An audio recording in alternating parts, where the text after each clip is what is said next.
দিনটা রবিবার, সকাল সকাল অর্ধেক কাজ সেরে ভিডিওটা অন করলাম। আজকে একটা অন্যরকম দিন।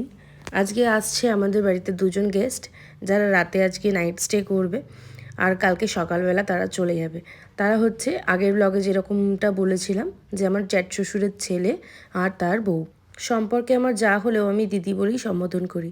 ওরা আমার বিয়ের পর প্রায় অনেকবারই এসেছে, বাট কোনোদিন নাইট স্টে করেনি। এই ফার্স্ট টাইম আমাদের বাড়িতে নাইট স্টে করছে ওরা। আমি একটু টেনশনে ছিলাম, কারণ তোমরা তো সবাই দেখেছো যে আমার 4টে পেট আছে, তো সবাই পেটের সঙ্গে কমফর্টেবল হয় না। তো আমি ডিসাইড করেছিলাম যে আমরা পাশের ঘরে শোবো, আর ওদেরকে আমাদের নতুন বড় ঘরটা, যে ঘরটায় আমরা শুই, সেই মাস্টার বেডরুমটা ওদেরকে ছেড়ে দেবো, যাতে ওরা কমফর্টেবলি শুতে পারে।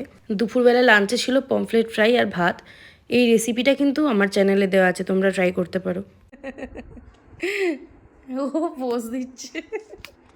যেটা নিয়ে চিন্তা করছিলাম সেটাই হলো। বৌদি একটু ভয় পাচ্ছিল, বাট দাদা ডগস ভালোবাসে, আর আমার ডগিগুলোকে দেখে ও দাদার আরও ভালো লেগেছে, তো খুব কমফোর্টেবল হয়ে ওদেরকে আদর করছিল। তো আমার সেটা দেখে আরও ভালো লাগলো। রাজেন্দ্র এখানে মিষ্টি আর পনির চপ এসব নিয়ে এসছে। দাদা কিন্তু কন্টিনিউ ওদের সঙ্গে খেলেই যাচ্ছে। আমি এখানে মিষ্টিটা দিতে এলাম। তারপর ওরা ফ্রেশ হলো, আমরা অনেকটা গল্প করলাম। সব কিছু নর্মালাইজ হওয়ার পর মোটামুটি 8টা নাগাদ বেরিয়ে গেছিলাম ফুচকা খেতে এবং চা খেতে। ফুচকাটা খাওয়ার পর আর চাটা খেতে ওদের ইচ্ছা করছিল না, তাই আমিও খেলাম না। আমাদের কিন্তু মেইন প্ল্যান ছিল বিরিয়ানি খাওয়ার। বর্ধমানে বিরিয়ানির দোকান কিন্তু অগন্তি, বাট নাওয়াডেজ একটাই দোকান ফেমাস চলছে, সেটা হচ্ছে আকরামস।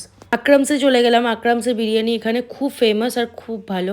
তো ওখানে চলে গেলাম। কোয়ান্টিটি এই ফার্স্ট টাইম ওদের রেস্টুরেন্টে বসে আমরা খেলাম, এই ফার্স্ট টাইম।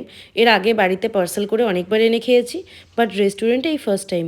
তো সত্যিই ওদের কোয়ান্টিটি অনেক অনেক বেশি। পেটে বিশ্বাস করো বিন্দুমাত্র জায়গা ছিল না। ফটো তুলে চিকেন চাপ তো হাতে দিতে পারিনি, তো চিকেন চাপটা অবভিয়াসলি পার্সেল করে নিয়েছিলাম।